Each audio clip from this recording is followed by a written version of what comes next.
Hello, good day everyone, it's Dr. Ginux here again. So today I'm going to teach you electrolysis in chemistry. And let's get started. So this is the definition of electrolysis. It's the chemical decomposition of a compound.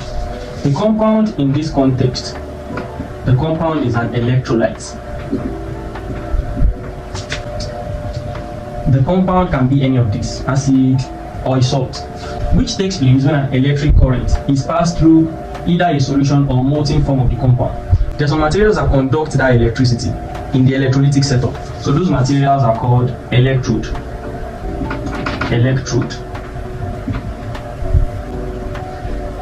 Under the electrode we have anode and cathode. Please pay attention to this part. Anode is the positive electrode. Cathode is the what? Negative electrode.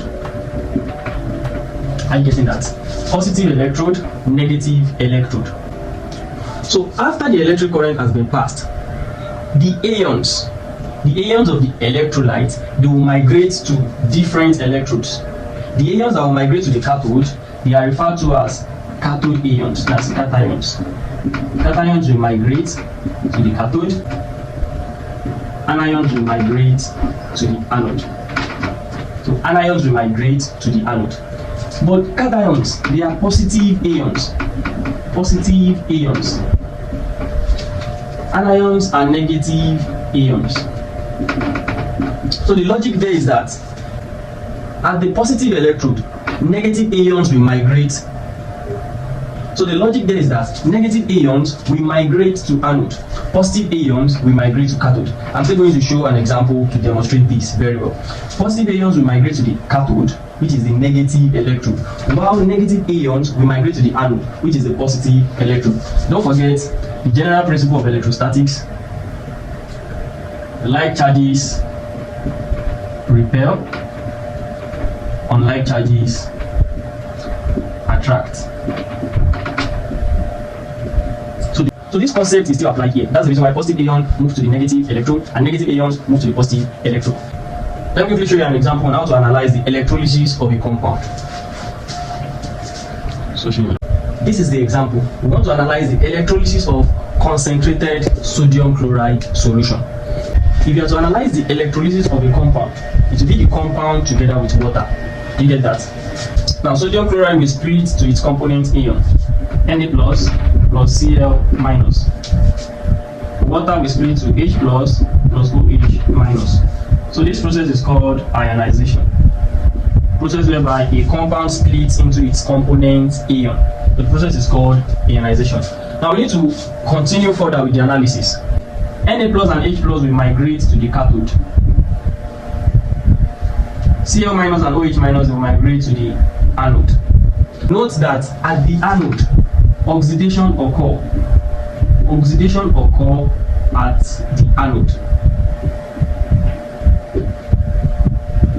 Oxidation is loss of electron. That is, to define oxidation in terms of electron, oxidation is loss of electron. Reduction occur at the cathode. Reduction occur at cathode. Reduction occur at cathode, and reduction is gain of electron. So after these two have migrated to the cathode and this have migrated to the anode, one will be discharged and one will remain. So how are you going to know the one that will be discharged and the one that will remain? There are factors to use to consider which of it will be discharged and which will be remain. So that brings us to preferential discharge of ions. So the one we are going to emphasize on is position of the ions in the electrochemical series. Now in this case now, I will display the electrochemical series. This is the electrochemical series for cations and anions. You can see it on the board. Now we have these two to consider. The one that will be discharged will be the one that is below on the table. Now if you have to compare sodium and hydrogen now, let's check the table. Which one is below? Hydrogen is below sodium. So hydrogen will be discharged. Hydrogen will be discharged. That means the cathodic half reaction be on hydrogen. Hydrogen will be discharged. That is, hydrogen will gain electron. It will gain one electron and it will be given off as hydrogen. And don't forget, hydrogen is there atomic. So that means it will be H plus H to evolve hydrogen gas. But the bottom line is that hydrogen will be given off at the cathode. That is, hydrogen will be discharged at the cathode. And at the anode also, let's consider these two on the table. You see that OH is below Cl minus. OH minus is below Cl minus. In this case, OH will be discharged. The anodic half reaction is going to be OH minus to give plus O2 plus 4E minus. You see this particular reaction, just know it offhand. Whenever OH is given out, whenever OH is discharged, it's going to gain 4 electrons, and then it will give off oxygen. It will give off oxygen gas at the anode. So oxygen is discharged at the anode. Hydrogen is discharged at the what? Cathode. So now let's quickly do a table real quick. So oxygen will be discharged at the anode, hydrogen will be discharged at the cathode. So this will remain. This will remain in the solution. Na plus will also remain. It will also remain. So that's how to do the electrolysis of a compound. The compound together with water, you do the ionization, and you check the electrochemical series to see which of it will be discharged and which of it will remain. Then you go with the cathodic half reaction and anodic half reaction. Don't forget, oxidation always occur at the anode, while reduction will occur at the cathode. Right now, calculation on electrolysis. You know, we have the Faraday law, the first law and the second law. Now, this is the formula you need to tackle electrolysis calculation question. These two formulas, either this or this. Now, the M in this formula, the small m is standing for the mass. That's the mass of the element. I is standing for current, and current is measured in ampere. Capital M, that is the relative atomic mass of that given element. T is the time and will be in seconds. N is number of moles of electron. F is Faraday's constant, that's 96500 coulomb. With this formula, we can solve any question in electrolysis. Just master this formula, and I'm going to do 2 JAMB standard examples using this formula to solve the question. Now, this is a JAMB past question on electrolysis. The question is, what mass of magnesium solution? Find the mass of magnesium. The mass is unknown. That will be obtained by passing a current. That's I is 2 ampere for 2 hours 30 minutes. So the time is 2 hours 30 minutes. I need to convert the time to seconds. Convert 2 hours to seconds, that's 7,200 seconds, plus 30 minutes to seconds, that is 1,800.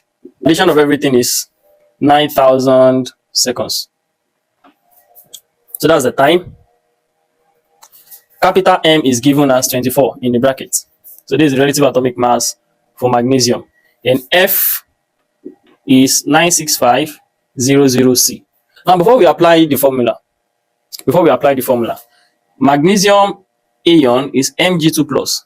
It will require 2 electrons to liberate magnesium. 2 electrons. So the number of charges here will determine the number of electrons you will add. So this is 2 electrons. If this is 3, this will be 3. So number of moles of electron, which is N, that will be 2 moles. This is from the formula. N is in the formula, 2 moles. So the 2 is the coefficient of electron here. Now let's make use of the formula. The formula is M equals to MIT over NF. Just substitute. What is capital M? That's 24. Multiplied by I, 2. Multiplied by T. T is 9,000 seconds over 2 times 96500. The simplification of everything on the calculator is 2.24 gram, and that is option C. So option C is correct. This is another calculation question on electrolysis. Calculate the current that must be passed. Current is unknown in this question. That must be passed into a solution of aluminium for 5,400 seconds. That's the time. 5400 seconds. To deposit, the mass is 1.5 gram. Relative atomic mass of aluminium is given as 27. F is 96500 C. So we need to get N. That's the number of moles of electron required to liberate aluminium. This is the equation. Aluminium is Al3+. So it will require 3 electrons to liberate aluminium. So the number of moles of electron is 3 moles. 3 moles. Now let's apply the formula. M is equal to MIT over NF. So let's make I the subject of the formula. Make I the subject of the formula. I is going to be NF times M over MT. So you can substitute directly and solve, but I prefer making the unknown the subject of the formula in my own case. So we are still going to arrive at the same answer. I is equals to 3 for N multiplied by F, that's 96500, multiplied by mass. The mass is 1.5 gram, divided by 27 multiplied by 5,400 seconds. Simplify this on the calculator. I is equal to 2.98 ampere. Brainstorming section will commence on electrolysis. Make sure you are on the tutorial group to participate. Thank you. Make sure you like, comment, and share this video. Drop comments. If you have any question, drop it in the comment section below, and I'll try as much as possible to respond to all questions. Thank you very much.